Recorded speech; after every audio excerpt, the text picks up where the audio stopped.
So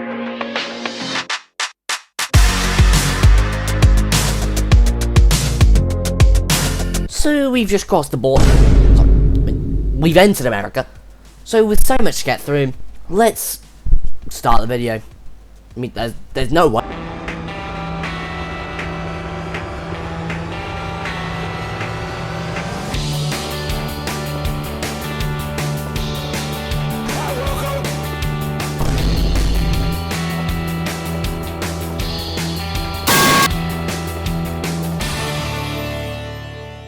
Hello ladies and gentlemen, and welcome to Formula E in a nutshell. Today's news. Hero brings a rookie to the rookie tests. Texan gets cut out of context. And, wait, what the actual hell is this? So the big news that headlined this weekend came from Dan Ticktum, as Autosport removed a comment underneath one of their posts, throwing it at him, causing a huge outburst of rage from the Brits. He covered that on his own Instagram, and you can search it up online. Other big news. Homestead is gone!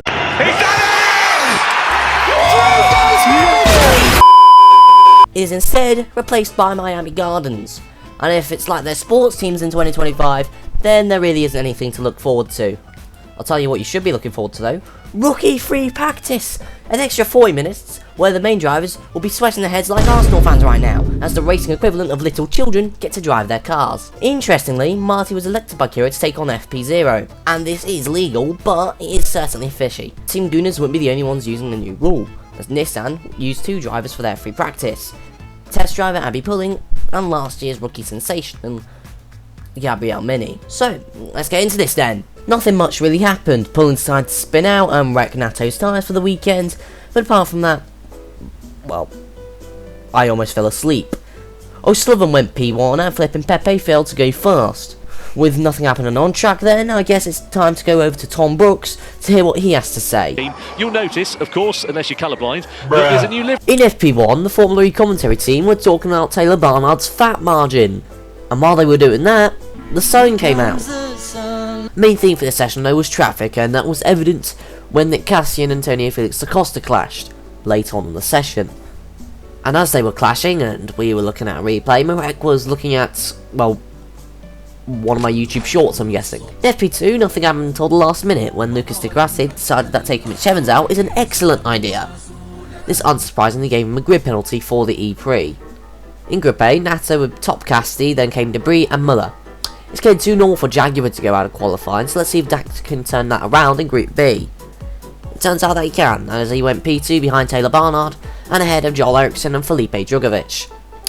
In the quarterfinals though, Cassidy was destroyed by Debris as Nato forgot to turn into the final corner, giving Muller the second duel. Eriksson versus Acosta ended with Antonio going through. Drugovich pips the baby by 1,000th of a second.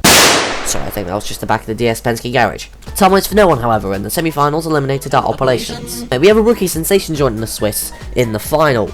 Drugovich getting that Andretti Banana into the top 2. Muller though set a stonking lap time and took his first ever pole in only his 3rd ever race for Porsche.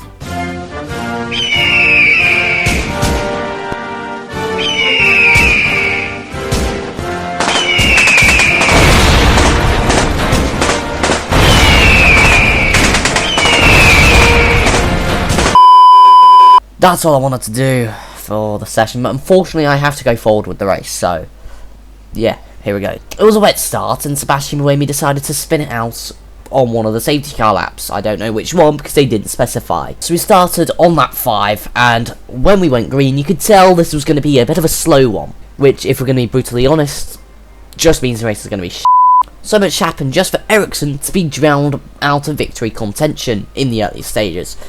Jaguar then went for the win and looked like they were going to get a 1-2 until Drugovich showed that he was indeed a member of the Mahindra racing team. Evans decided to fix the move on Muller just 1 lap later and show Felipe just how it's done. Now at this point Nico has to go for it. Nico Muller has to blitz it. He goes into his last attack mode, but it doesn't work. Mitch goes in to attack mode 1 lap later, keeps in front, and wins his 15th ever Formula E race from Nico Muller and Pascal Wehrlein, getting his first podium of the season. That wasn't it though, as, yeah, you hear that, don't you?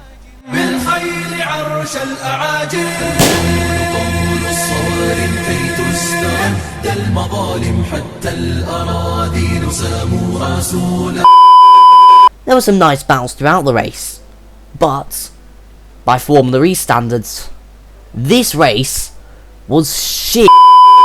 Still half decent though, so I will go for a 6 out of 10. The moment has to be the amazing switchback by Mitch Evans to take the lead and to take the win. Overtake of the year so far.